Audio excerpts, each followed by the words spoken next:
الطیف سرا من طلعته والشذب بدا. مولا علی ابا جی نے حدیث بیان کی تھی، پھر پیر میر علی شاہ نے وہ ترجمہ کی تھا.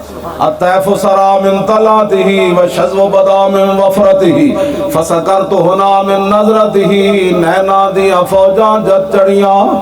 مولا علی فرماتے ہیں حضور دے مبارک ابرو لمبے لمبے سن، اتنے سونے کہ نہ پوچھو کیوں جاتے. پیر میر علی شاہ پھر کہنے دو ابرو قوس مثال دسن جتو نوکے میاد تیر چھٹن لبا سرخا کھان کے لال یمن چٹے دند موتی دیا ہن لڑیاں اس صورت نو میں جانا کھان.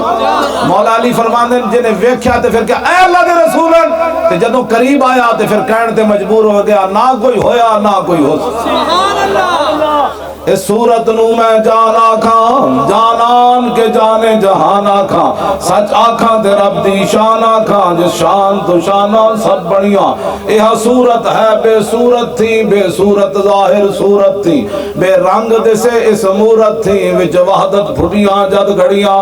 اے سارے لکھاں روپے نہ لائے حضرت تشریف لے آئے تسی بھی حاضر ہوئے میں بھی حاضر ہو گیا. مقصد کے وے یہ صورت شالا پیش نظر رہے وقت نزات روز حشر قبر تے پل تھی جد ہوسی گزر سب کھوٹیاں تھی سنتد کریاں لاہو مکت مخطط برد یمن من بھامری جھلک دکھاؤ سجن اور مٹھیاں گالی علاؤ مٹھن جو ہمرا وادی سن کریاں انہ سکھ دیاں تے قرلان دیاں تے لکھواری صدقے جان دیاں تے انہ بردیاں مفت وکان دیاں تے شالاوات بھی آمنو گھڑیاں.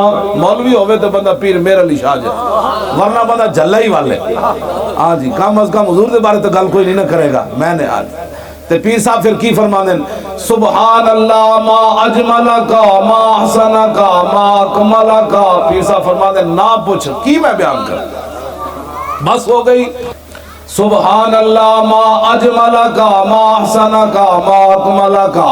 کتھے میرے علی کتھے تیری سنا گستاخ کیاں کتھے جا لڑیاں.